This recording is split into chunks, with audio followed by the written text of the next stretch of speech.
ဒီကနေ့ခေတ်မှာဘုန်းကြီးတို့တွေနားမယောင်ကြဖို့အရေးကြီးတယ်ဘုန်းကြီးတို့ငယ်ငယ်တုန်းကလည်း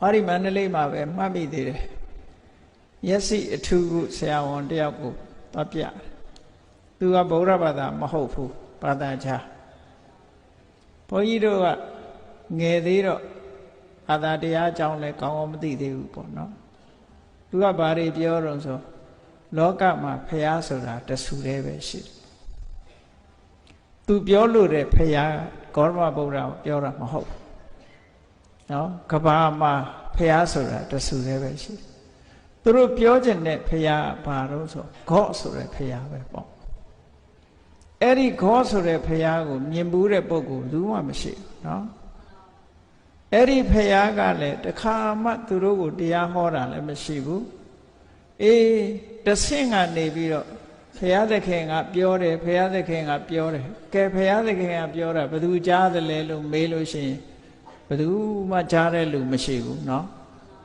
အစစ်စစ်ပြောလာတာနောက်ဆုံးမှာဘာမှမရှိတော့ဘဲနဲ့ဟိုထိုးဒီဟိုလက်ညှိုးထိုးဒီလက်ထိုးနဲ့နောက်ဆုံးကြတော့မရှိတဲ့လမ်းကြောင်းပေါ်ရောက်သွားတာပဲတရားခံလက်သက်ရှာမရတဲ့ရှာမရတဲ့လမ်းကြောင်းပေါ်ရောက်သွားတာပဲဘယ်တော့မှမဆုံးနိုင်တဲ့အစဉ်အဆက်ကြီးတစ်ခုကိုပဲပြောမယ်ဘယ်သူမှသိတာမဟုတ်ဘူးဘုန်းကြီးတို့တွေကိုးကွယ်နေကြတဲ့ဘုရားမြတ်စွာဆိုတာဒါမျိုးမဟုတ်ဘူးလေလူသားတွေကတရားကျင့်ပြီးတော့ထူးထူးခြားခြားအသိဉာဏ်တွေရလို့မှန်ကန်တဲ့လင်းစဉ်တစ်ခုကိုချမှတ်ပြီးဒုက္ခအဆုံးသတ်ရေးကိုဟောပြောတာ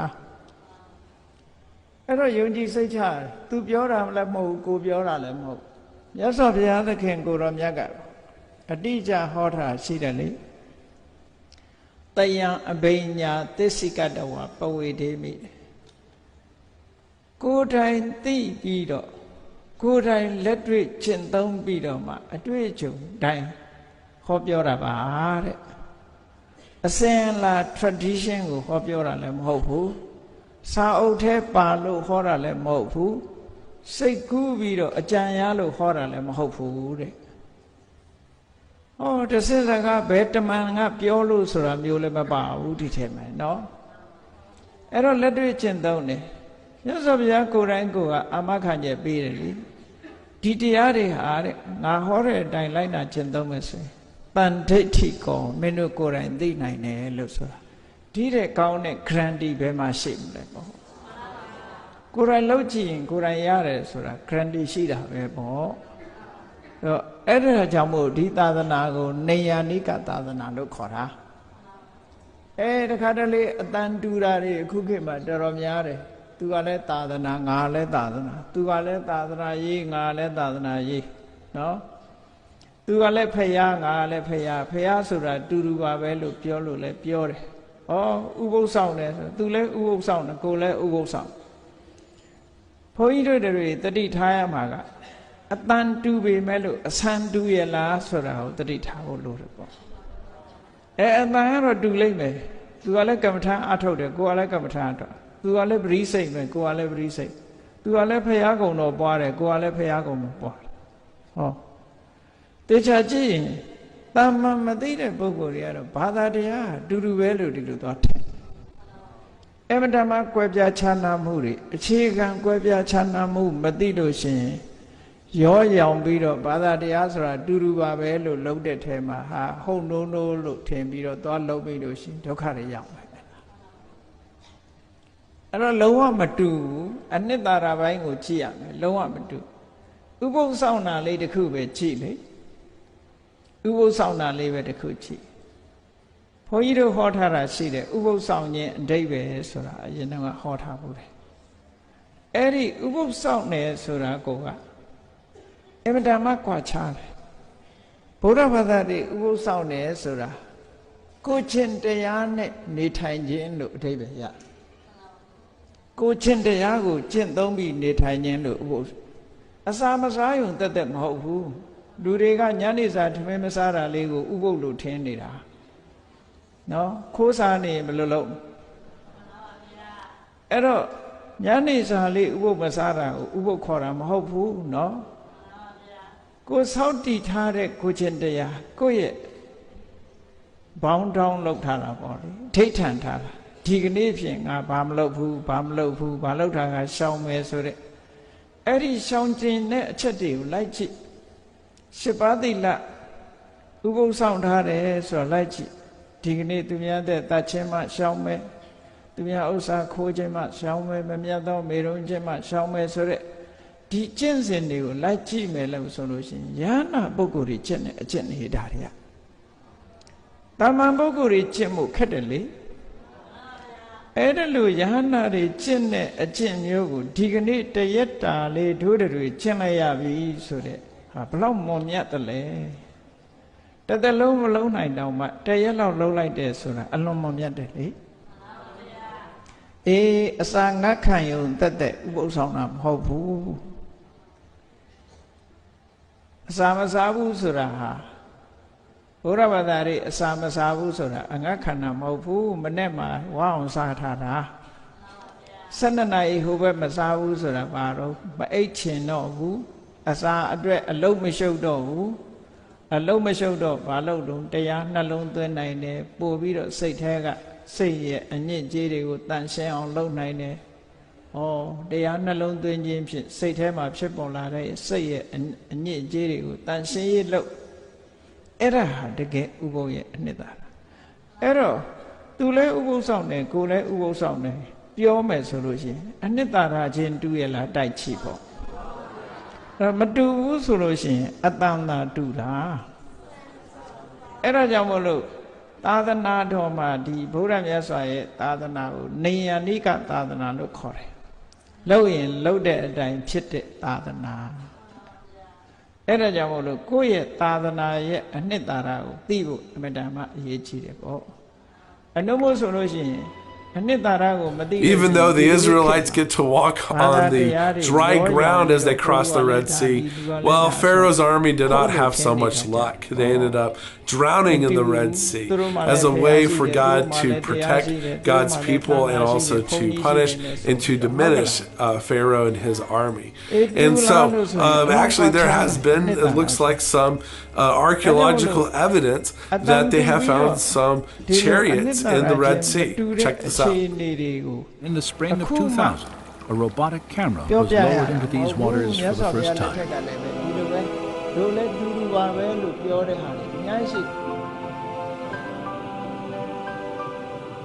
This has never been done.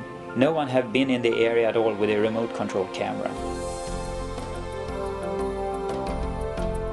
The robotic camera's survey revealed many shapes and objects familiar to Moeller, including coral formations with right angles, arches, discs, and straight shafts fused into larger masses that had the appearance of twisted wreckage.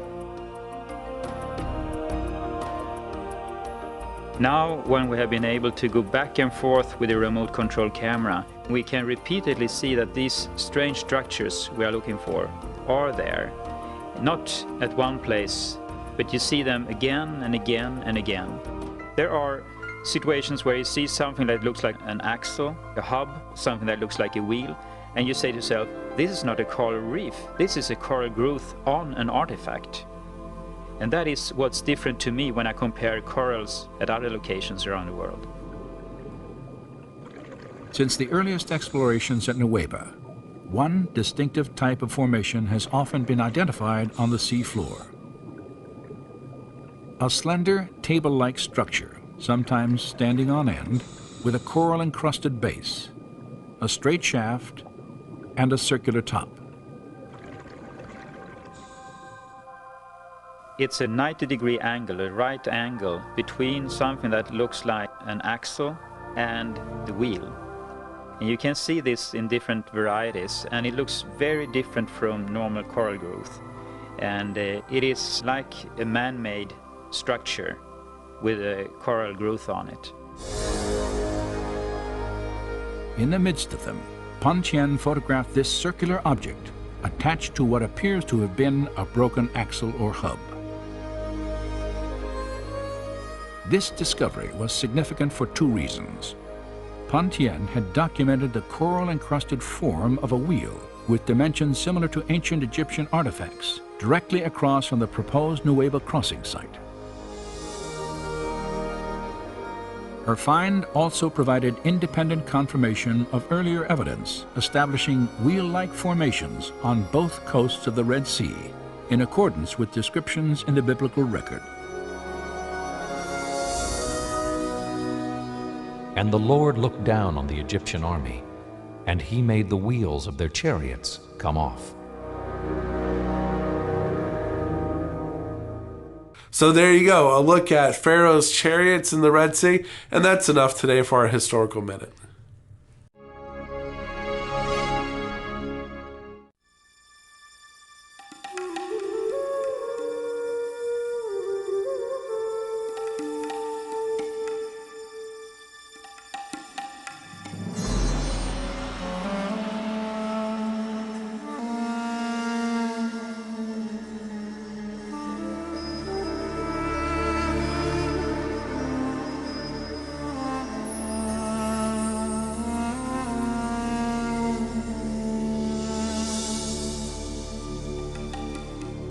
In a land synonymous with ancient mysteries and timeless wonder,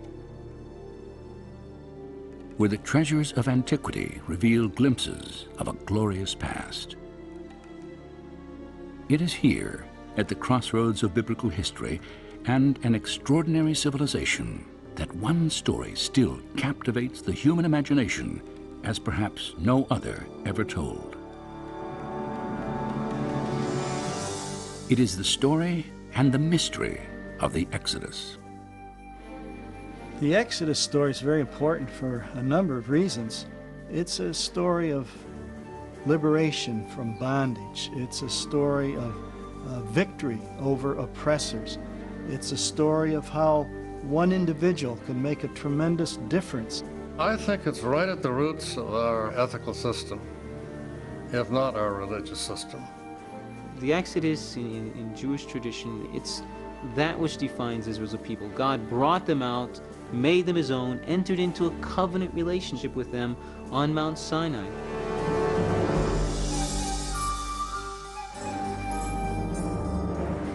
The Exodus story has endured for more than 3,000 years, and the power of its message and imagery is undeniable.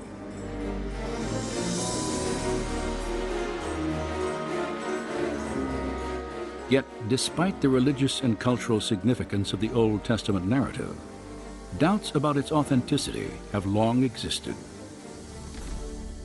Scholars generally have rejected the historicity of the Exodus account, and this is because of this lack of direct evidence outside the Bible that would substantiate these events. And this is why you have, in scholarly circles, great skepticism about whether we can ever establish firmly a root of the Exodus, or even that there was an Exodus.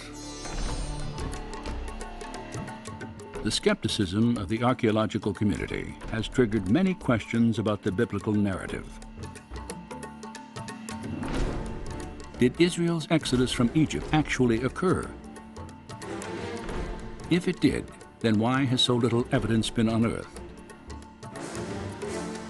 Were the people and events described in the biblical account real, or nothing more than elaborate fiction?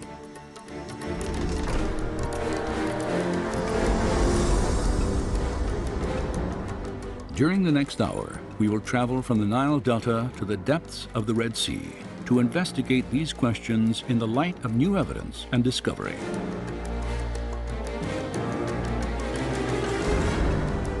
On this journey, we will explore and test the biblical record. For if there's any historical truth to accounts of the Exodus, then some evidence of Moses and the children of Israel should still exist, even if it lies buried under water and sand.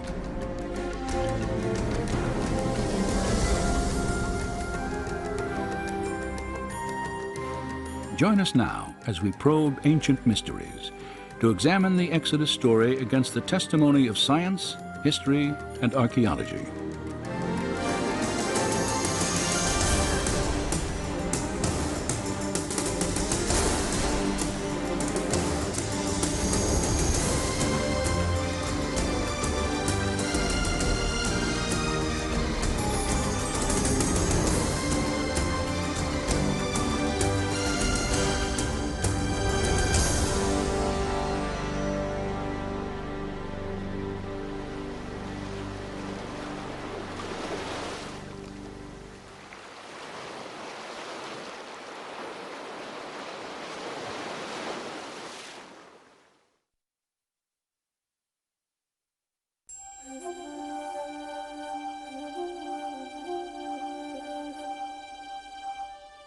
Then Pharaoh spoke to Joseph, saying, "The land of Egypt is before you.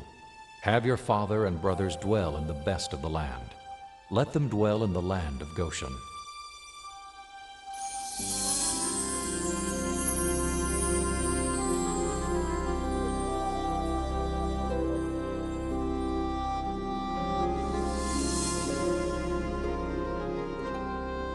Any attempt to weigh the historical validity of the Exodus must begin here, in the Nile Delta, the biblical land of Goshen.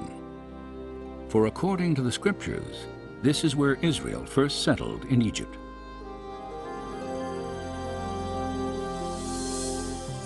Nearly 4,000 years ago, the Hebrew patriarch Joseph, then a prisoner in Egypt, is said to have interpreted Pharaoh's dream foretelling 7 years of abundant harvest, followed by 7 years of devastating famine. After delivering this prophecy, Joseph was commissioned to oversee the harvest and storage of grain throughout the land. And when famine struck, news of Egypt's abundance spread quickly to its neighbors. There is, again, plenty of extra-biblical as well as biblical evidence of constant moving back and forth between Palestine and Egypt, particularly in times of famine. When famine ravaged Canaan, fear of starvation led Joseph's father, his 11 brothers and their wives and children, to leave their homeland and make the 200-mile journey southwest into Goshen. And as Egypt prospered under Joseph's leadership, a grateful Pharaoh offered his family permanent sanctuary in the richest area of the empire. The biblical record dates these events at early in the 19th century BC. But have archaeologists ever confirmed that a significant Canaanite population once inhabited northeastern Egypt during this time? Over the past 4 decades, extensive investigation has established the presence of ancient Israel in the Nile Delta. In 1966, just outside the small town of Cantir, an Austrian research team headed by Dr. Manfred Bietek made the first of a remarkable series of discoveries. Ruins at an excavation site called Tel El Daba are remains of what is now believed to be the earliest Israelite settlement in Egypt. Studies of pottery fragments and construction techniques have verified that primitive mud walls here were once part of an unfortified village built by Canaanite farmers in the middle of the 19th century BC. Manfred Bietek's work has provided us with the only tangible evidence for the presence of Israelites in Egypt. The earliest Asiatic occupation at Tel El Daba is in Area F, Stratum D2. And this is a very interesting level because the people living there were pastoralists, living a very simple lifestyle. They had very small structures that they lived in, evidence for keeping animals in pens and so on. This dates to the time of Jacob, of Joseph.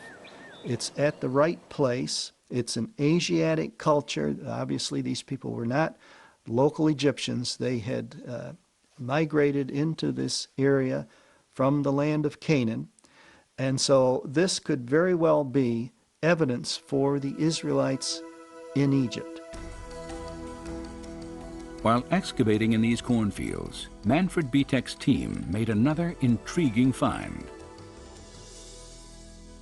In a plot of land, later identified as Area F, they uncovered the ruins of a village.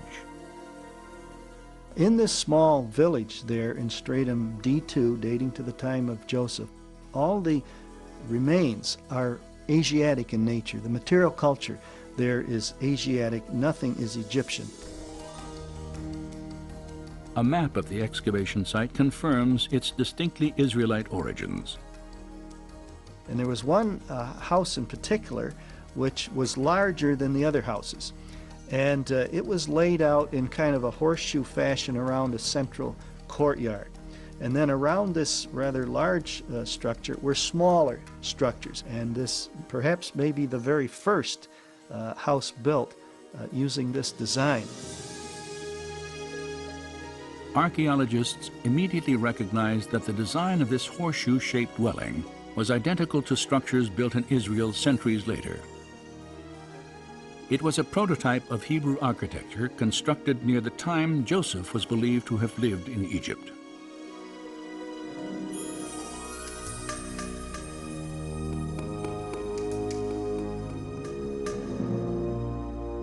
And Joseph died, but the children of Israel were fruitful and multiplied, and the land was filled with them. Then there arose a new king over Egypt, who did not know Joseph. And he said, "Look, the people of the children of Israel are more and mightier than we.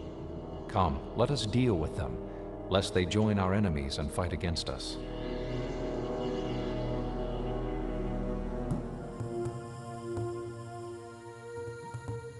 The scriptures tell us that following Joseph's death, Pharaoh drove the Israelite population into slavery. Several archaeological discoveries have also confirmed this aspect of the biblical account.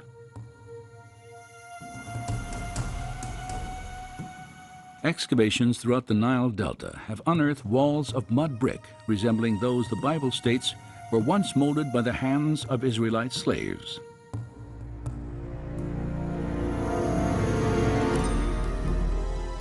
This practice was vividly illustrated in an 18th dynasty tomb painting depicting foreign slaves making bricks from mud and straw. An inscription on the mural echoes the slave master's dreaded warning. "The rod is in my hand, be not idle."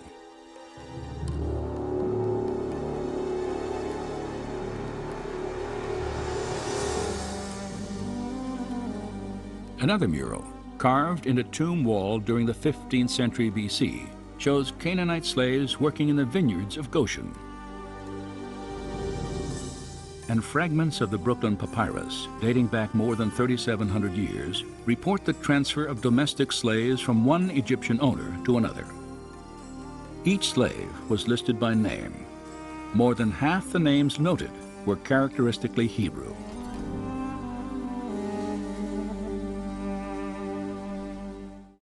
Treat yourself to the best gift in history this holiday season. Enjoy unlimited access to award-winning podcasts and thousands of hours of original history documentaries released weekly exclusively on History Hit.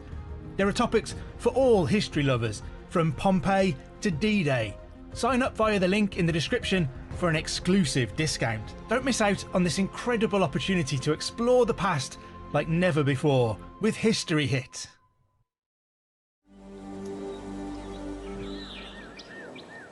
There is now little doubt that a significant Israelite population lived in Egypt for several hundred years after the time of Joseph. Yet if biblical accounts of the Exodus are historically viable, then there should also be evidence of Israel's arrival in Canaan, the Promised Land, sometime between the 14th and 12th centuries BC. Such evidence does exist.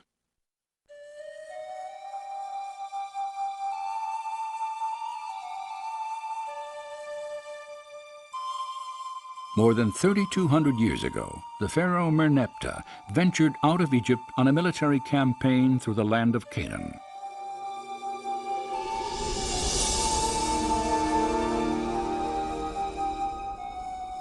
Later, in a poem proclaiming his victories, he boasted that Israel is laid waste. This inscription dates from about 1210 BC and establishes that the Israelites had arrived and settled in Canaan well before Merneptah's conquest at the end of the 13th century.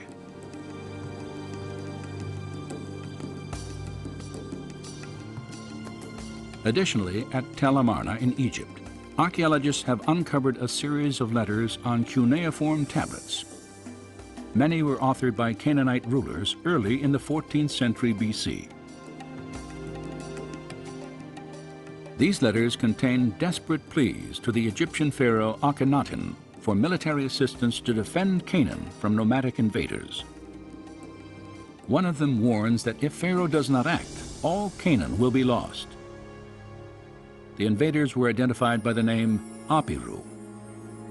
And this is kind of a generic term for stateless individuals, people who weren't connected with any particular urban center. And so the Israelites undoubtedly would have been referred to as either Apiru or Asiatics by the Egyptians. I do think that the term Apiru is the origin of the term Hebrew. If the name Apiru referred to the Hebrew people, then the Tel Armana inscriptions provide strong evidence for the presence of Israel in Canaan.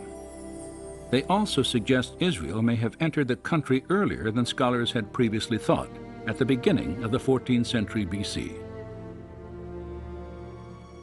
Recent excavations of the Canaanite city of Hatzor could also support a 14th century Israelite invasion. Evidence has been uncovered that the city was destroyed at least twice during the period described in the biblical books of Joshua and Judges. Scattered among the remains of a large palace were Egyptian and Canaanite idols, their heads and hands intentionally chiseled off. Archaeologist Amnon Ben-Tor has concluded by process of elimination that the invading Israelites must have ravaged Hatzor, for neither the Egyptians nor the indigenous Canaanites would have purposely destroyed their own gods. So we should expect to find evidence in Canaan for the conquest. And when we examine some of the places that are named in the book of Joshua, we do indeed find archaeological evidence to back up the biblical account. If archaeological evidence shows that Israel appeared in the Promised Land between 1400 and 1200 BC, and if it also documents a Hebrew population in the Nile Delta for centuries before these dates, then one conclusion follows. The Israelites must have migrated from Egypt into Canaan, and an exodus actually occurred.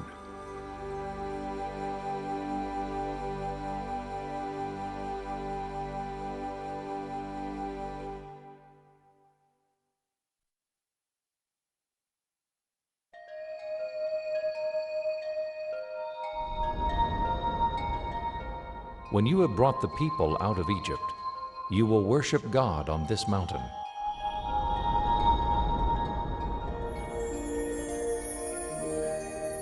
If an exodus took place, then a new question arises. What path did the children of Israel follow in their flight from Egypt? Any attempt to test the biblical record must focus along the route that the Bible itself specifies. Scholars have proposed many theories, but each must account for one fact. According to the book of Exodus, after leaving Goshen, the Israelites first set out for the holy mountain, where they were to meet and worship God. Moses and his people traveled to a mountain known in the scriptures by two names, Horeb and Mount Sinai. Controversy has long surrounded its actual location. If you read the literature on the identification of Mount Sinai, you'll probably find 15 or 20 mountains which have been named by scholars, with scholarly arguments as to why this rather than that is Mount Sinai. It's chaos of critical conflict. Of the many sites proposed for the mountain, the most well-known stands in the southern tip of the Sinai Peninsula.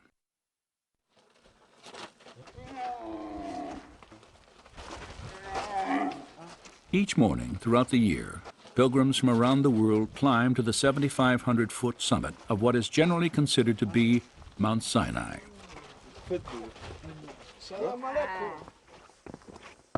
Few who walk these well-worn steps realize exactly how this mountain was first identified as the place where the Israelites encountered God. In the 3rd century CE, you have the rise of the Christian monastic movement, Christian ascetics going off in the desert to get alone with God, following very consciously the patterns of Moses and Elijah. And some of the Christian ascetics in Egypt moved into the Sinai Peninsula. That was their new area for the desert, the new area in which they would seek God, get alone with God. No civilization there, hardly any cities or villages except along the coast. And for them, they had engaged in an exodus from Egypt. They came out of Egypt, lived in the Sinai Peninsula, and this was their holy land. They read the biblical text with an allegorical approach. They see symbols and images of things everywhere. And then you looked around, the large mountains there, Jebel Musa and some other, and it looks a lot like what probably Mount Sinai might have looked like. So already, probably by 350, it seems that some of these monks developed a tradition of identifying Jebel Musa, Jebel Katrina, one of these other mountains in the Sinai Peninsula with the mountain on which Moses himself had actually ascended. By early in the 4th century AD, Christian pilgrimages to this mountain had become commonplace. And today, a chapel and a monastery stand at the base of this traditional site of Mount Sinai. Since 1956, archaeological teams have searched for evidence that Moses and the Israelites once camped here for nearly a year after their flight from Egypt.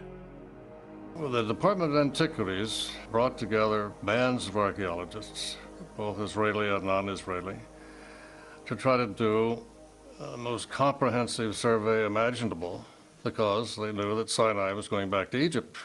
So there was intense surface exploration, and when we go to Sinai, we can't find anything. It is tabula rasa so far as the period of Moses is concerned. It was empty.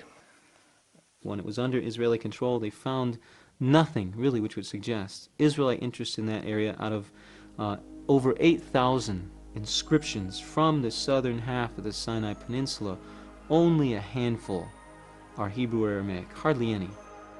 And so the tradition of identifying one of the mountains in the Sinai Peninsula with the Mountain of Moses was a Christian invention, purely a Christian invention, without any Jewish precedence whatsoever. No Jews were ever interested in the Sinai Peninsula with any respect, anyway, to Moses. Does the lack of Hebrew tradition and archaeological evidence discredit the biblical record, as many skeptics have argued? Or does it indicate that Mount Sinai stands somewhere other than the Sinai Peninsula? On this second question, the Bible appears to speak quite clearly.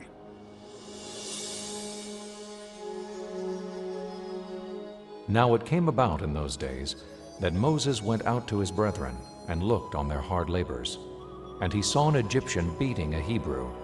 And when he saw there was no one around, he struck down the Egyptian and hid him in the sand. When Pharaoh heard of this matter, he tried to kill Moses. But Moses fled from the presence of Pharaoh and settled in the land of Midian.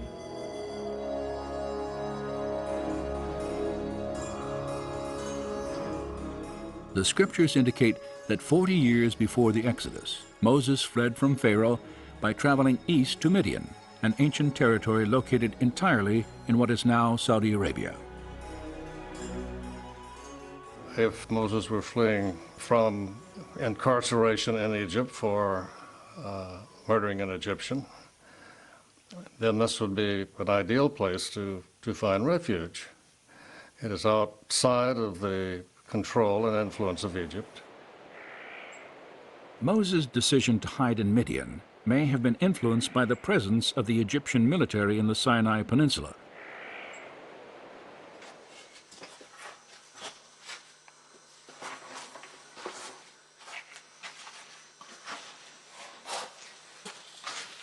"3,500 years ago, Pharaoh's soldiers supervised the construction and operation of copper and turquoise mines throughout the southern Sinai. Inscriptions on their walls and the surrounding ruins of ancient temples still provide graphic evidence of Egypt's presence here during the years of Moses' exile. It is doubtful that, as a fugitive, Moses would have lived or traveled anywhere in the South Sinai with an army committed to his capture close at hand. The prospects of sanctuary in Midian, however, were far greater.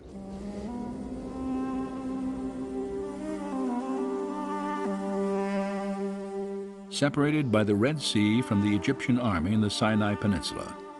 Moses married a Midianite woman, tended the flocks of his father-in-law Jethro, and lived in obscurity for 40 years, until the day he wandered to the base of Mount Sinai.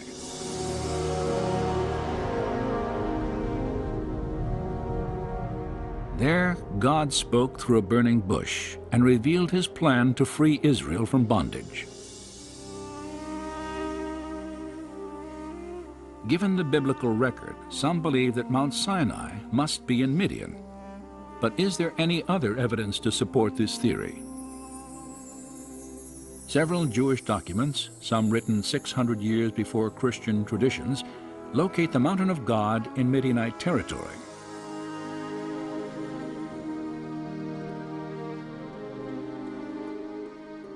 In 250 BC, a council of 70 scholars translated the Hebrew Bible into Greek for the first time. Their translation of the Exodus account presupposed that Mount Sinai stood in the Arabian Peninsula. 3 centuries later, the Jewish philosopher Philo placed the mountain east of the Sinai Peninsula and south of Palestine. At the same time, the Apostle Paul, who was educated under the Rabbi Gamaliel, also located Mount Sinai in Arabia. So Paul and Philo, when they use the word Arabia, they're not thinking of the Sinai Peninsula. Once again, I think that point needs to be emphasized very clearly. The terminology Arabia in the first century, Greek geographers usually have in mind the Arabian Peninsula. That's how that term is used. Perhaps the most specific description of Mount Sinai's location can be traced to the first century historian Josephus, who wrote, "It was the highest of mountains, near the city of Madian." Shortly after this account, Madian was identified in the Arabian Peninsula by the Greek geographer Ptolemy. And 1900 years later, archaeologists excavated this city that, according to ancient records, had once stood near Mount Sinai. The ruins of Madian lie just outside the modern-day town of Al-Bad, near Saudi Arabia's northwest coast. Josephus and other texts seem to be fairly clear in Jewish tradition in locating Mount Sinai somewhere in the region around the city of Madian. So the notion that Mount Sinai is not in the Sinai Peninsula is something that many scholars have argued for years. And the notion that Sinai should be placed in northwest Arabia specifically, I would say probably in continental scholarship, in other words, German and French scholars, it might even be safe to say it's the dominant idea. I think there's an increasing opinion that Mount Sinai is to be found in northwestern Arabia.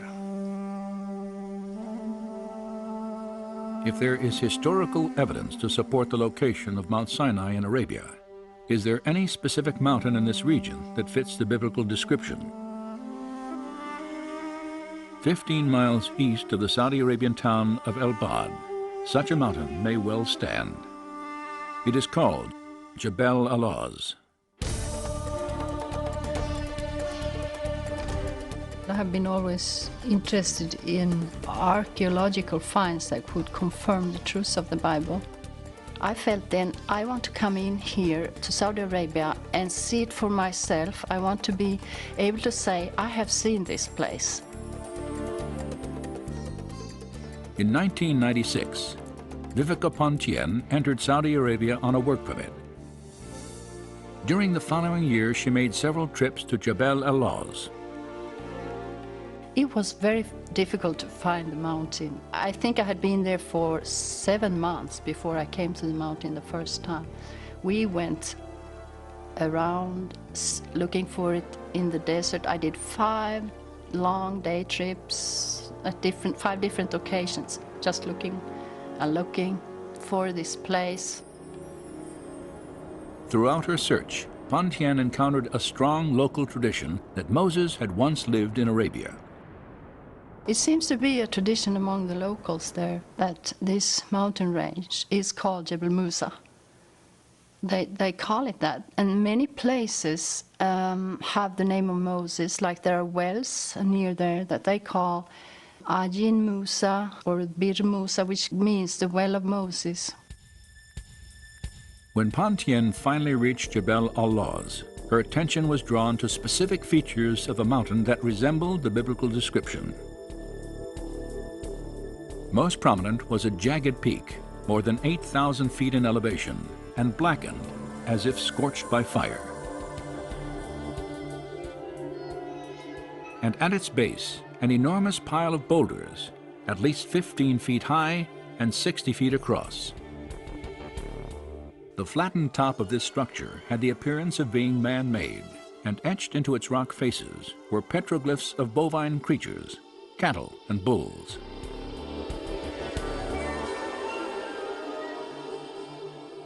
The distinctive horns in some of the inscriptions resemble those found on pictures of sacred Egyptian Apis bulls.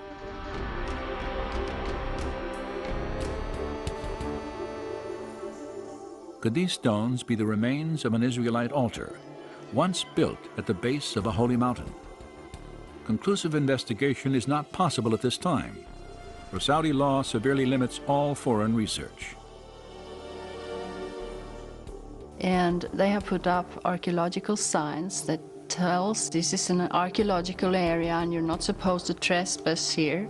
So it's evident that the Arabs themselves consider this to be some old sites of archaeological interest. Satellite photos of the area have revealed another geographical feature that parallels the biblical account: a sprawling plain of more than 10,000 acres. Flat, surrounded by mountains, and adjacent to the dried bed of an ancient river, it could have provided an ideal place for the Israelite encampment 3,500 years ago. Just west of the mountain stands another possible link to the Exodus account: a towering rock 60 feet high. It is split from top to bottom, and evidence of water erosion is etched into its base.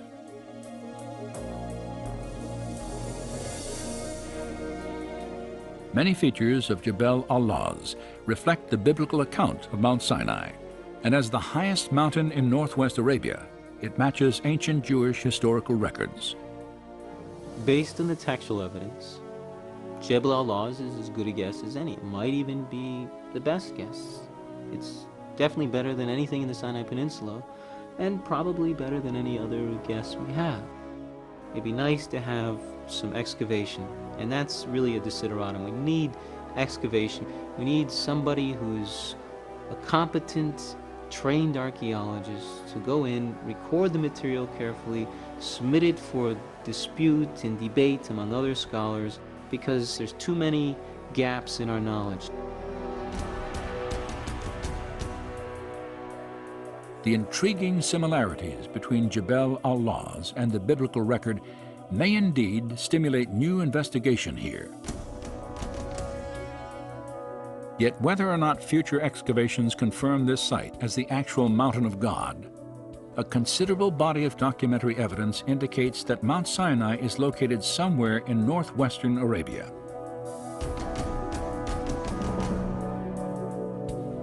As a result, we have 2 points by which to plot the first stage of Israel's exodus.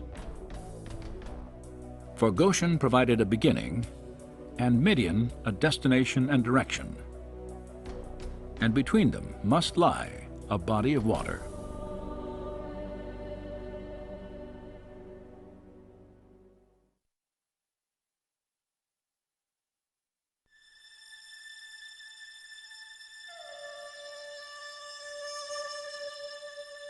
As for you, lift up your staff and stretch out your hand over the sea and divide it, and go through the midst of the sea on dry land.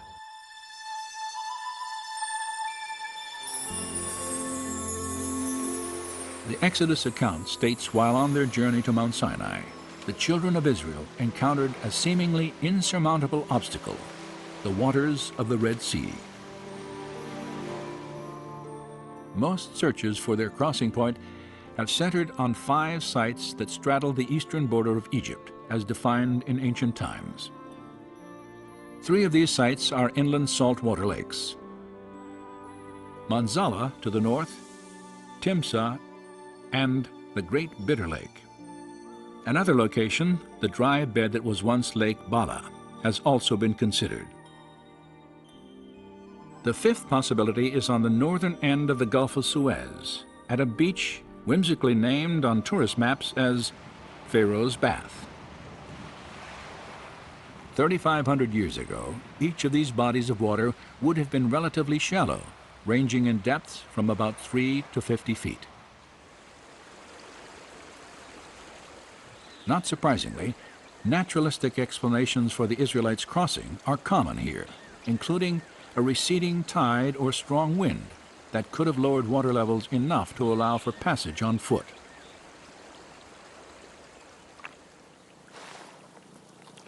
However, no direct evidence has ever emerged at any of these traditional sites to confirm the Exodus narrative. Nor does their geography resemble biblical descriptions of the beach where Pharaoh's army confronted Moses and his people.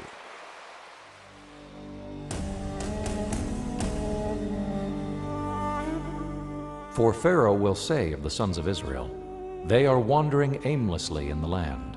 The wilderness has shut them in." As Israel approached the Red Sea, Pharaoh received news that they had wandered into a dense wilderness of mountains and canyons. In contrast to the biblical account, the terrain near the lakes and gulf on what was then the eastern border of Egypt is predominantly flat, wide-open expanses of desert. And when Pharaoh drew near, the children of Israel cried out to Moses, "Is it because there were no graves in Egypt you have taken us away to die in the wilderness? Why have you so dealt with us to bring us up out of Egypt?" The Bible states that immediately prior to crossing the Red Sea, the children of Israel were gathered on a beach somewhere outside the borders of Egypt. In fact, the specific phrase, "out of Egypt," is used in relation to their place of encampment several times in the book of Exodus, creating an obvious contradiction between the scriptures and familiar interpretations of the story. For if traveling west to east, the Hebrews were trapped on the shore at any of the traditional crossing sites, they would still have been clearly within the borders of Egypt when God parted the waters.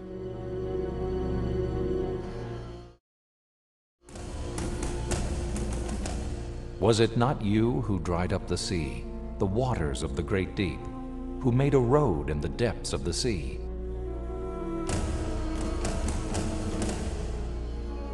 Popular theories that claim the Israelites walked through a shallow lake or marsh of reeds also contradict descriptions in the biblical record. The Hebrew writers refer to the Exodus crossing point as a great deep, the mighty waters, and the depths of the sea.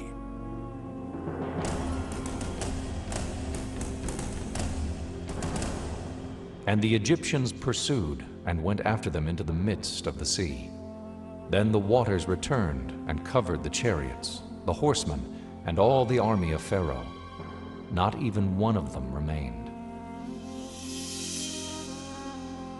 In the 1st century, the historian Josephus numbered the Egyptian army at 250,000 men. Skeptics have long questioned how every soldier and horse in an army of that magnitude would have drowned in a shallow lake they could have easily traveled around. No direct evidence of a crossing anywhere along the eastern border of ancient Egypt has ever been discovered. As a result, accounts of the Exodus are often dismissed as fiction or legend. However, this absence of evidence could again indicate that archaeologists have been looking in the wrong places. For if the biblical descriptions are accurate, then the Red Sea of Moses and the Israelites may be located somewhere other than the lakes and gulf that separate Egypt from the Sinai Peninsula.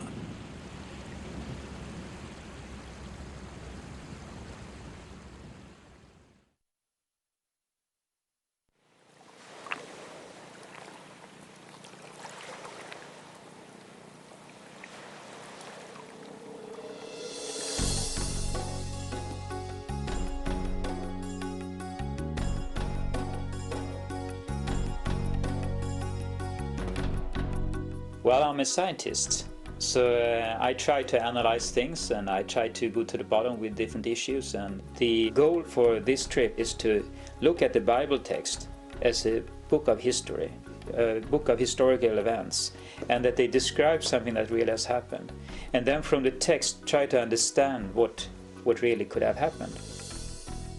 In the spring of 2000, Dr. Leonard Moeller took part in an expedition through Egypt and the Sinai Peninsula. Moeller is a medical research scientist at the Karolinska Institute in Stockholm, Sweden. He is also trained in the field of marine biology. His skills in analytical research, coupled with a deep interest in biblical archaeology, had drawn him to the Middle East on many occasions. Now, as a member of an international team organized by Discovery Media Productions, he had come to the Gulf of Aqaba to renew his search for evidence of the Israelites' Exodus journey. For several years, Moeller studied historical and documentary evidence suggesting Midian as the probable location of Mount Sinai. He realized that to reach the mountain of God, the Israelites would have first crossed a body of water located east of Egypt's ancient borders. The land of Midian is always on the east coast of the Gulf of Aqaba, and the mountain was in the land of Midian. There Moses saw the burning bush, etc. So if the mountain is on the east coast of the Gulf of Aqaba, and if the land of Midian is there, and if all these events took place there, they have to cross some water to get there. And therefore the Gulf of Aqaba is of great interest. As the right arm of the Red Sea, the Gulf of Aqaba separates the Sinai and Arabian peninsulas. Moeller recognized several specific connections between the Gulf and biblical accounts of the Exodus. A prime example is found in the book of 1 Kings.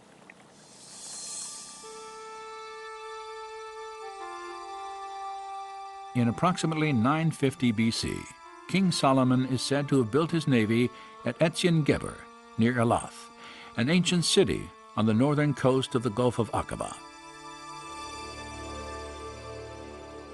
According to the Hebrew text, this gulf where Solomon's ships were harbored was called Yam Suf. Most likely we talk about the Red Sea as the Gulf of Aqaba. We know that it's called Yam Suf, which is the Red Sea. We know that King Solomon had his fleet in Yam Suf. This Hebrew name, Yam Suf, also plays a prominent role in the Exodus account, for it is used to identify the waters crossed by Moses and his people.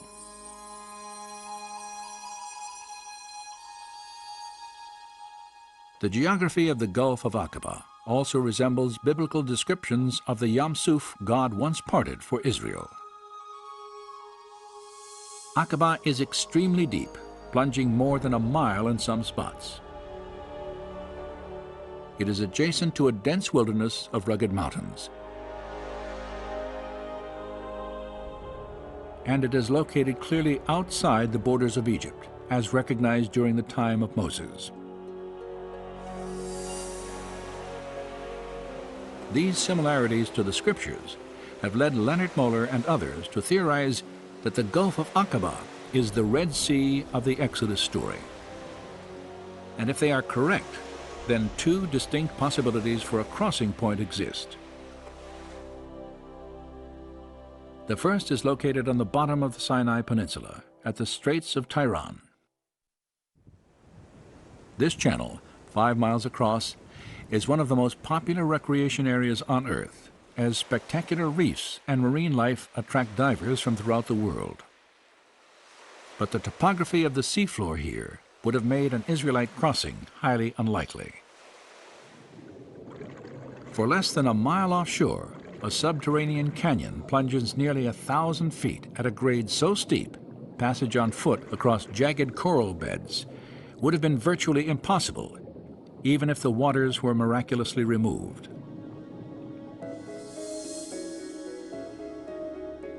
70 miles north of the straits, near the center of the Aqaba coast, another potential crossing site extends into the sea. It is called the Nuweiba Peninsula.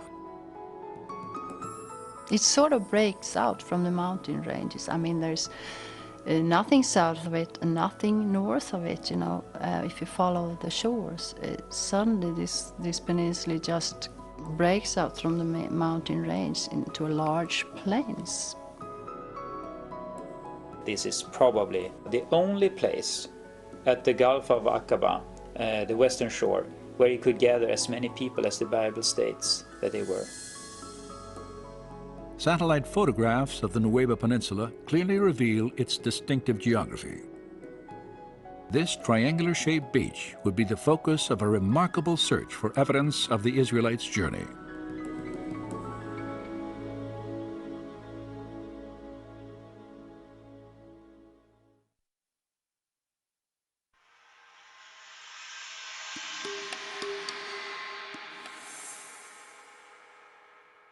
When Pharaoh let the people go, God did not lead them on the road through the Philistine country. For he said, if they face war, they might change their minds and return to Egypt. So God led the people around by the desert road toward the Red Sea.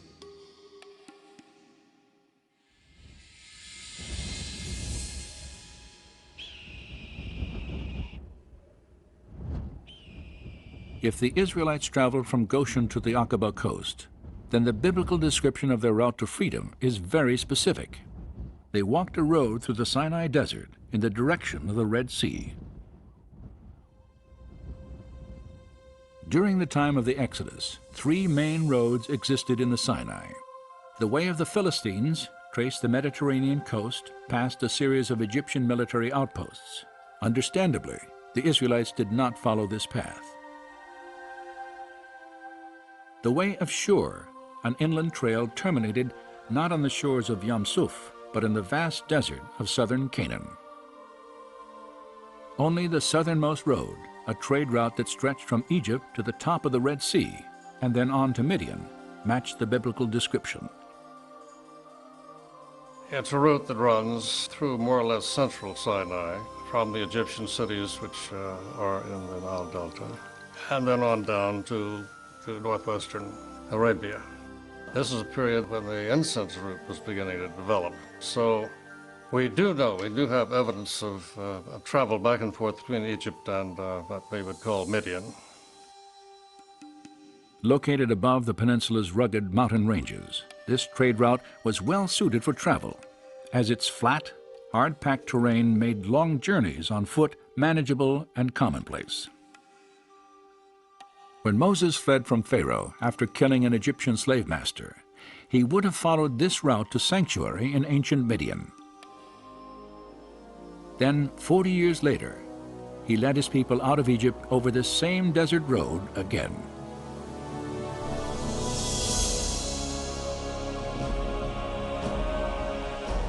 And the Lord was going before them in a pillar of cloud by day to lead them, and in a pillar of fire by night to give them light, that they might travel by day and night.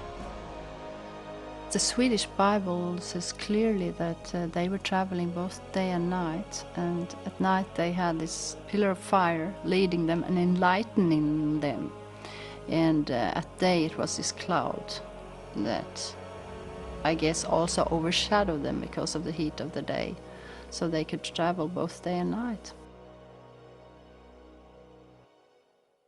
By walking through the desert during the cooler hours of the early morning and night, the Israelites could have crossed the Sinai in approximately 3 weeks, the time allowed by the biblical record. The scriptures imply they had a significant head start on the Egyptian army, for many days passed before Pharaoh decided to bring Israel back into captivity. Then, while his army prepared to give chase, he received a surprising report of Moses' path through the wilderness.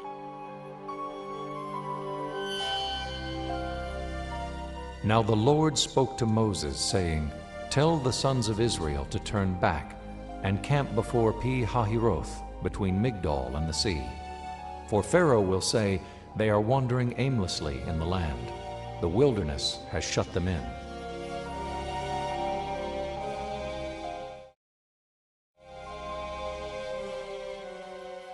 And it says in the scripture that they turned. And that could be interpreted in different ways, but our understanding is that they turned southwards, and Pharaoh then was so certain about that they were trapped within the peninsula.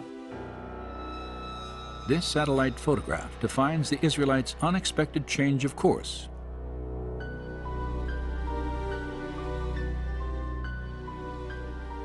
They had entered a winding maze of dry riverbeds that branched off the southern trade road in a twisting path to the coast.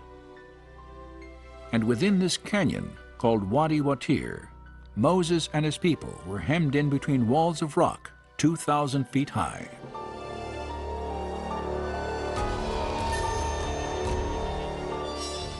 Once you're into this wadi, you can't turn either left or right. You have to go, just follow it all the way.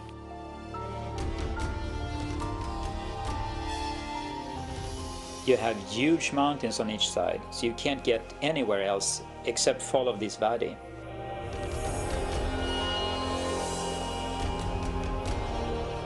You can see the mountains are high and they're coming closer and closer, and the road is going, you know, how do you say, back and forth between those mountains.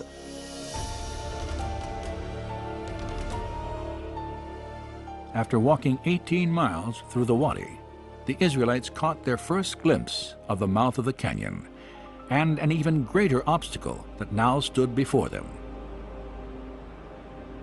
Suddenly, as you get through, after a long while, you know, this big plain just opens up, you know, into the Red Sea. Upon exiting the Wadi Watir, Moses would have assembled his people at a place called Pi-hahiroth. Though its location remains controversial, the meaning of this Hebrew name may point to the site of the Israelites' encampment. For the word Pi-hahiroth translates mouth of the gorges, a perfect description of this beach formed by sand and rock washed through the canyon by seasonal rainfall.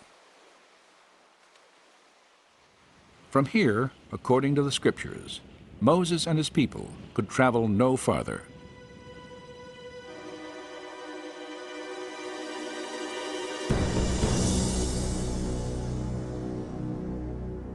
Then the Egyptians chased after them with all the horses and chariots of Pharaoh, his horsemen and his army. And they overtook them camping by the sea, beside Pi-hahiroth.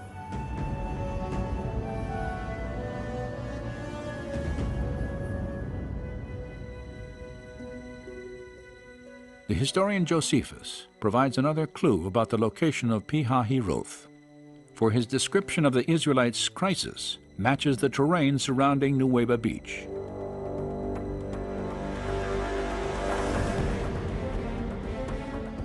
Now, when the Egyptians had overtaken the Hebrews, they also seized on the passages by which they imagined the Hebrews might fly, shutting them up between inaccessible precipices and the sea.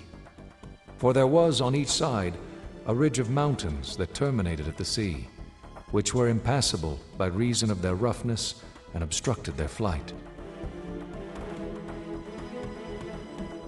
When and if they ended up at this peninsula, then of course they would have been in a very desperate situation.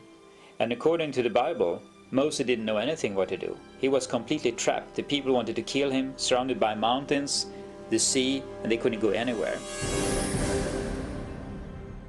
At Nuweiba Beach, the Israelites were surrounded by mountains to the north and south, an ocean to the east, and the Egyptian army to the west. Hopelessly trapped, it is not difficult to understand their anguished cry to Moses, "Why did you lead us out of Egypt to die?" In response, Moses again looked to God for deliverance.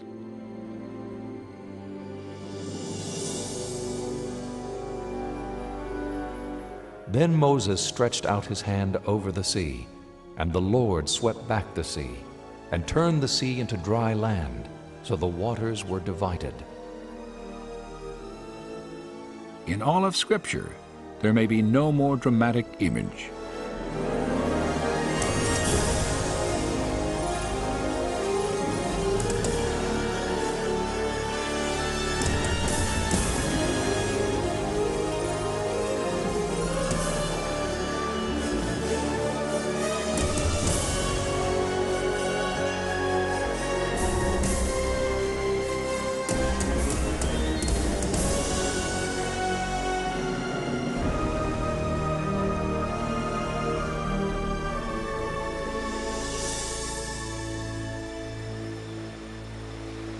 The biblical account of an ocean divided, Israel's passage to safety, and the destruction of Pharaoh's army defy naturalistic explanation. But if these events did occur, then physical evidence could still lie off the shore of the Nueva Peninsula. For more than 20 years, divers and explorers from 3 continents, each intrigued by clues linking the Gulf of Aqaba and the biblical Yam Suf, have come to Nueva Beach seeking possible evidence of an Israelite crossing.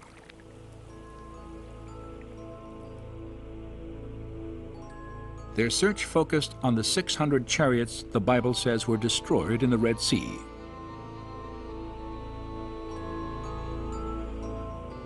Inscriptions thousands of years old, and the few chariots recovered from ancient tombs reveal much about the construction of these legendary vehicles of war.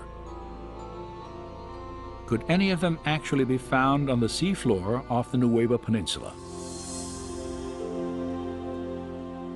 The first time I came to Nueva, the purpose was to verify, to document, and to establish hypotheses that this could be a link in the Exodus pathway. Based on his analysis of documentary evidence, Leonard Muller had long suspected the Aqaba coast as the probable location of the Red Sea crossing.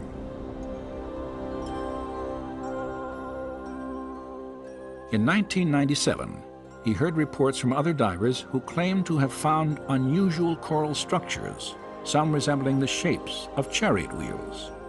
Muller decided to investigate these claims for himself. The first time I was diving there, of course, we were then looking for possible artifacts. And I had seen on some pictures what we could look for.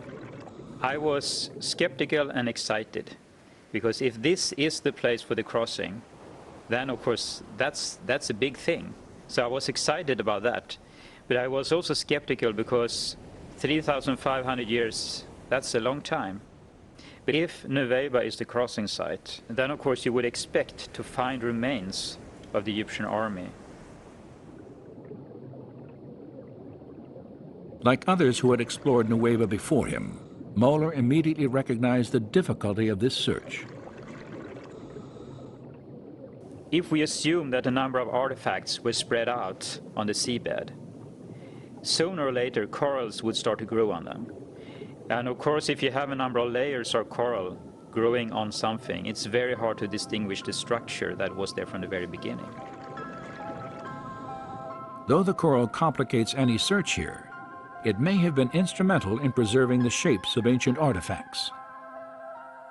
For coral is a living organism that will not begin to grow on a foundation of sand or silt. Instead, it must first attach itself to a solid object, where it will sometimes conform to the shape of its host. So for instance, if it would grow on a wooden artifact, the wood would normally disappear in the seawaters after a time. But if you have corals growing on the wooden artifact, the coral could have the shape of the wooden artifact. And then the corals would consume the wooden material over periods of time, but still keep the shape of the wooden artifacts. During the course of his explorations, Muller observed that the pattern of coral growth at Nueva differed from other parts of the Gulf.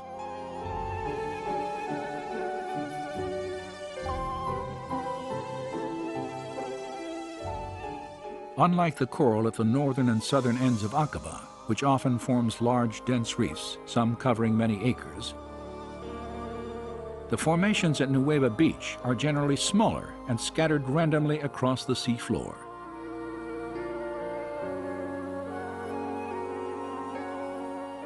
Divers familiar with the area have compared the distribution of coral here to a junkyard and the aftermath of a disaster. This description is fitting, and among the strange formations in these waters, many display features indicative of human engineering.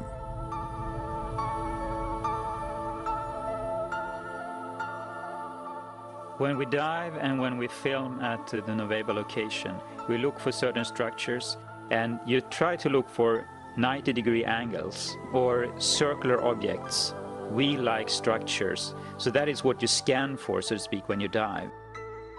There are situations where you see something that looks like an axle, a hub, something that looks like a wheel, and you say to yourself, this is not a coral reef, this is a coral growth on an artifact. And that is what's different to me when I compare corals at other locations around the world. Since the earliest explorations at Nueva, one distinctive type of formation has often been identified on the sea floor. A slender, table-like structure, sometimes standing on end, with a coral-encrusted base, a straight shaft, and a circular top. It's a 90-degree angle, a right angle, between something that looks like an axle and the wheel.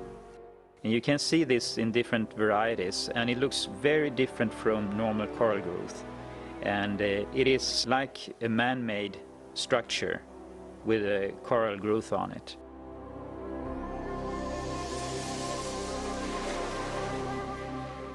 While most of the possible artifacts found off the coast of Nueva are covered with coral, one significant discovery was not. There is one find at the Nueva location that is of great interest, and that is the gilded wheel. It is a wooden basic structure of the wheel, and it's covered with gold, or electrum. It's a mixture of silver and gold. And corals have not been able to grow on it. It's been very well preserved. Although it's very fragile, it seems like the wooden content has been dissolved. So I mean, you could break it if you would try to remove it. After its discovery, the fragile wheel-shaped veneer was photographed, then left in place on the sea floor. Later analysis revealed that its dimensions and design resembled four-spoke chariot wheels painted on an 18th dynasty tomb wall near the biblical date of the Exodus.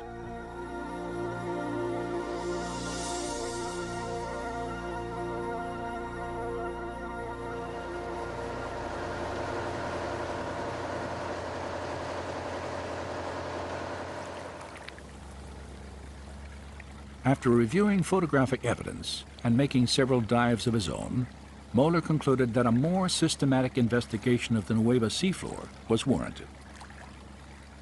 He realized that the limited diving time afforded by scuba equipment would never allow an extensive search of the area.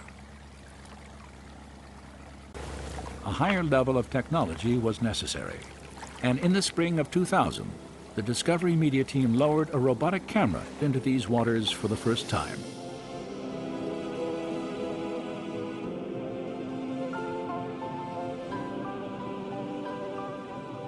This has never been done. No one have been in the area at all with a remote control camera.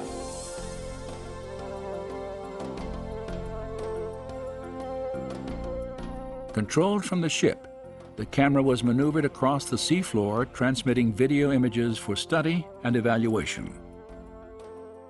We have been down to some 80, 90 meters, so we can go deeper down that we can't do with ordinary diving, and we can be down as long as we like. As in his previous searches at Nueva, Moeller scrutinized the coral for specific shapes. We can see that because it's a 90-degree angle. You see at the seabed here, there are some structures that are just a little bit above the surface of the seabed. They have a cross-like appearance, it's 90-degree angles, and there's a hole in the middle. So the hub would be here? Possibly a hub there, yeah. And the wheel would be a circle around. This would be the rim of the wheel here? Yeah. Okay. So this could be a spoke here, possibly? Yeah, possibly a spoke? Yeah. What would the diameter of that rim be? That's a good question, but we would expect it to be about 1 meter, about 3 feet wide. Okay. In diameter.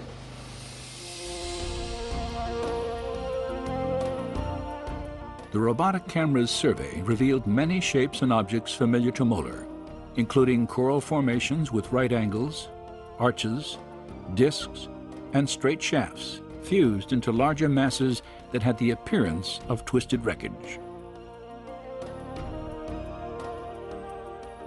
Now, when we have been able to go back and forth with a remote control camera, we can repeatedly see that these strange structures we are looking for are there. Not at one place, but you see them again and again and again.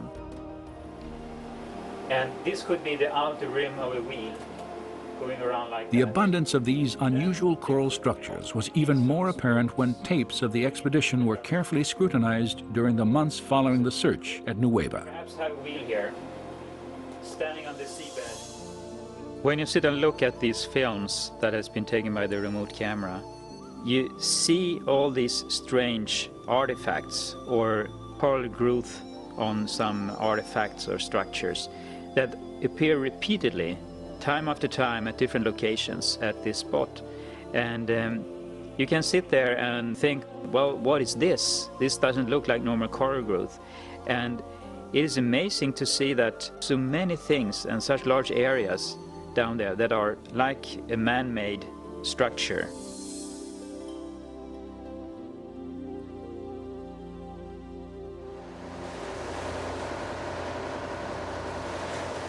While the robotic camera logged hours of video documentation, Viveka Pontien and other divers on a second research vessel used metal detectors to evaluate specific structures on the sea floor.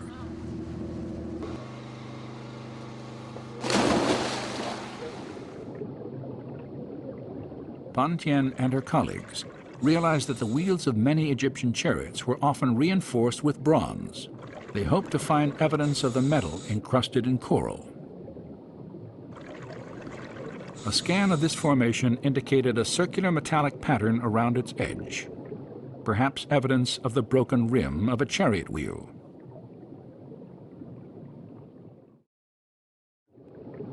Other coral formations examined also contained fragments of metal.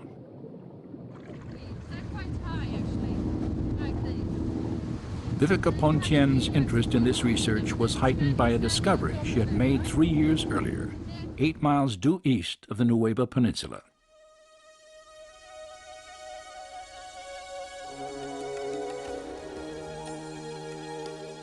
During her stay in Saudi Arabia, Pontien not only searched for Mount Sinai, she also made several dives in an attempt to document evidence of the Egyptian army on the Saudi side of the Gulf. And the Bible tells that Israel saw the Egyptians lying dead on the shore after they came across. So I figured there must be some stuff on the Saudi side. At one spot there is like a very shallow sort of land tongue going out in a straight angle towards Nueva. You could tell it by the shift of the color of the water. You could see how it was turquoise far out, you know. So I thought this would be interesting for exploration, so we did some dives near to that.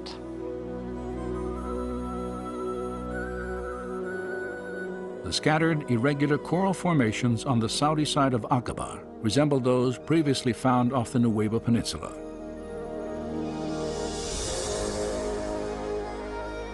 In the midst of them, Pontien photographed this circular object attached to what appears to have been a broken axle or hub. This discovery was significant for 2 reasons. Pontien had documented the coral-encrusted form of a wheel with dimensions similar to ancient Egyptian artifacts directly across from the proposed Nueva crossing site. Her find also provided independent confirmation of earlier evidence establishing wheel-like formations on both coasts of the Red Sea, in accordance with descriptions in the biblical record. And the Lord looked down on the Egyptian army, and he made the wheels of their chariots come off.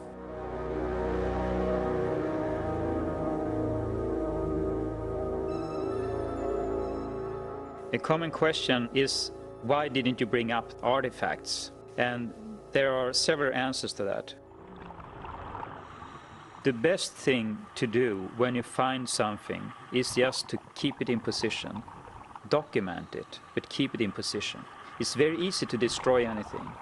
And the other thing, it's illegal to remove artifacts, but also you're not allowed to bring up any corals from the Red Sea. While Egyptian environmental laws prohibit removal of any coral for scientific dating and analysis, photographic evidence may provide a link to the time of the Exodus.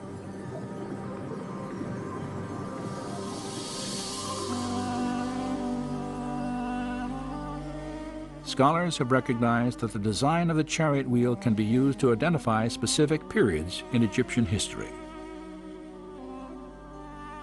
In the waters of Aqaba, it appears that remnants of 4- and 6-spoke wheels have been discovered.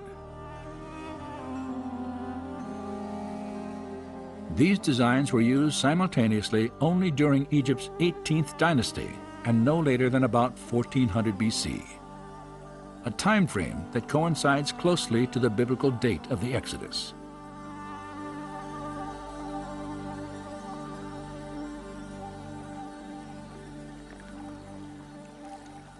The discoveries made between Nuweiba Beach and Saudi Arabia have been fascinating, but they also raise some obvious questions. If God parted these waters, how could a large group of people, including the elderly and the very young, have walked across the Gulf of Aqaba? And since we know that the Gulf of Aqaba is terribly deep, because there is a very deep section in the crust of the earth that goes from the Dead Sea through Gulf of Aqaba, down through the main part of the Red Sea and down into Ethiopia, and it's called the Rift Valley there. The imposing terrain of the Great Rift Valley is evident in the towering mountains that line the Aqaba coast. They drop straight down into the sea, creating an underwater canyon more than a mile deep, a seemingly impassable divide, even if devoid of water.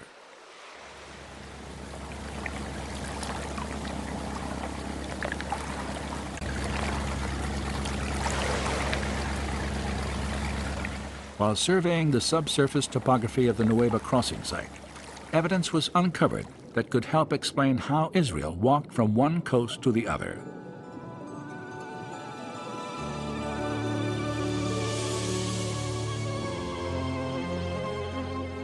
At its deepest points, the Gulf of Aqaba plunges more than 5,500 feet.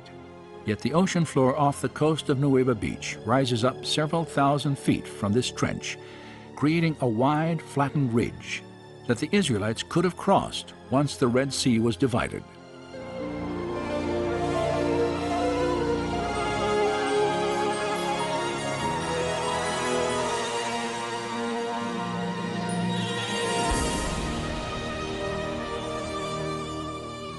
Simulated to scale in this computer animation, the view of the Gulf south of the Nuweiba Peninsula is striking. A chasm, deeper than the Grand Canyon, extends more than 50 miles. Its steep shorelines stand in sharp contrast to the shallow grade of the gently sloping ridge that extends from Nuweiba Beach to Saudi Arabia. It is a ridge that resembles what the Old Testament prophet Isaiah once called a pathway through the mighty waters. The robotic camera was used to evaluate the physical characteristics of this undersea ridge for the first time. It's just flat, extremely flat, and very wide. There are no corals, there are no pieces of rock, and we followed that far out in the Gulf of Aqaba. It got deeper and deeper, but it was very flat all the time.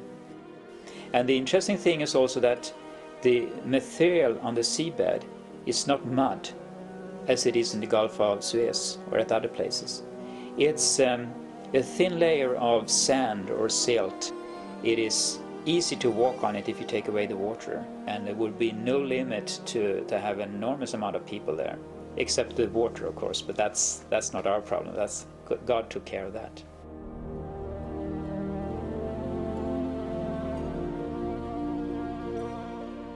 Thus says the Lord, who makes a way through the sea and a path through the mighty waters. Come and see the works of God. He turned the sea into dry land, and they passed through on foot.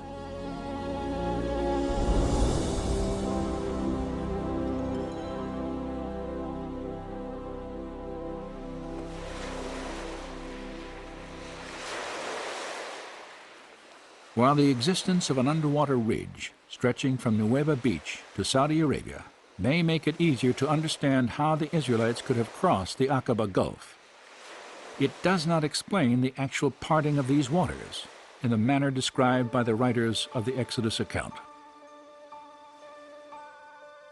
My understanding at Nueva is that if the water was removed so they could cross there, it is nothing that we could explain from a scientific point of view, period.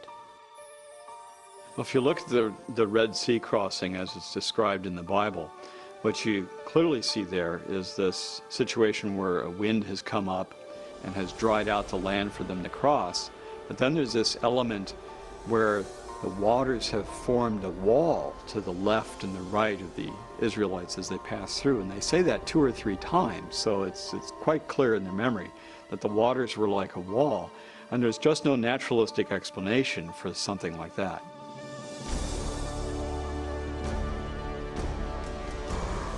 For those who accept the idea that God could have divided the Red Sea by performing a miracle, the lack of naturalistic explanation poses no difficulty. Scholars, however, have generally assumed that miracles are impossible because they violate the laws of nature. As a result, any document based on a miraculous event must be historically unreliable. This reasoning, though widespread, is not without opposition. Some scholars, including the late Oxford philosopher and writer C.S. Lewis, have noted that accounts of biblical miracles display features of genuine historical literature. Lewis, in particular, argued that miracles, properly understood, never violate natural law. It is inaccurate to define a miracle as something that breaks the laws of nature. It doesn't.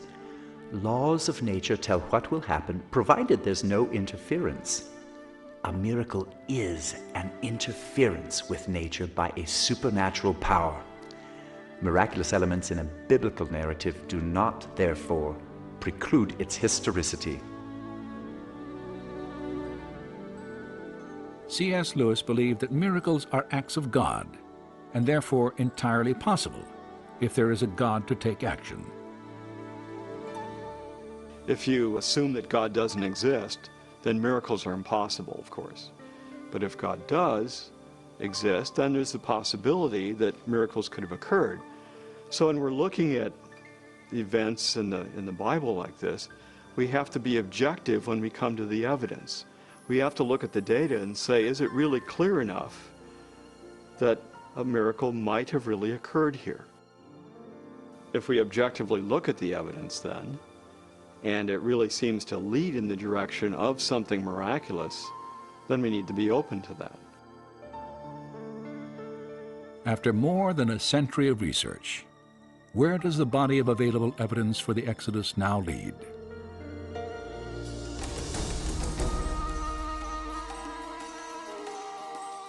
Many archaeologists have attempted to trace the path of Israel's journey to Mount Sinai.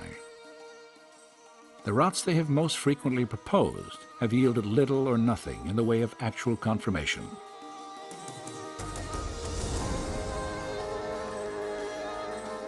Yet today, another theory for the Israelites' path far different from traditional ideas, may provide a trail of direct evidence for both a miracle and the historical validity of the Exodus account.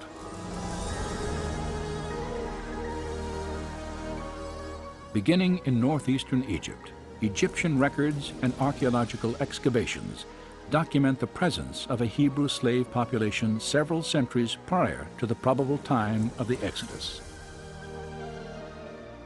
Evidence also shows that the Hebrews later appeared in Canaan, the promised land, after centuries of bondage. Historical documents and possibly archaeological evidence locate the Mountain of God in northwest Arabia, the site of biblical Midian.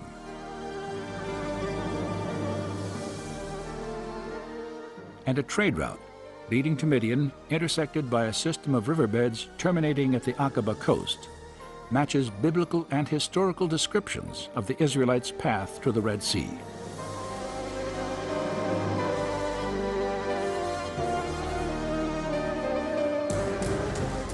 There, in the waters off Nuweiba Beach, structures resembling 18th dynasty chariot wheels lie embedded in coral on an elevated ridge that connects the Sinai and Arabian peninsulas.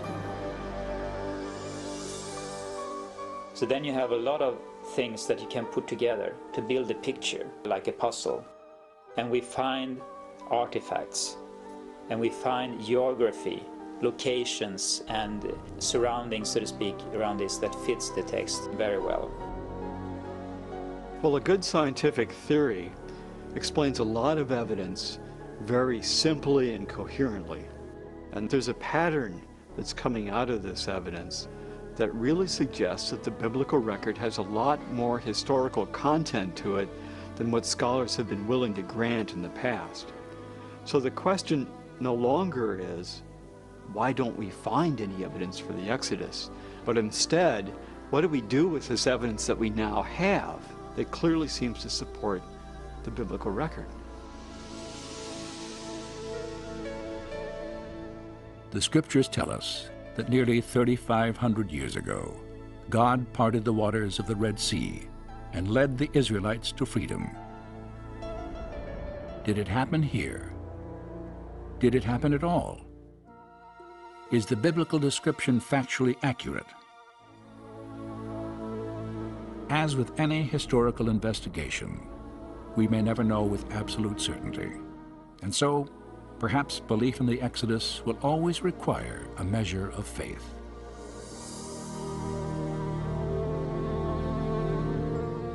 But facts and faith need not conflict, as recent discoveries suggest. For history and archaeology have now uncovered compelling reasons to reconsider the extraordinary claims of the Exodus story.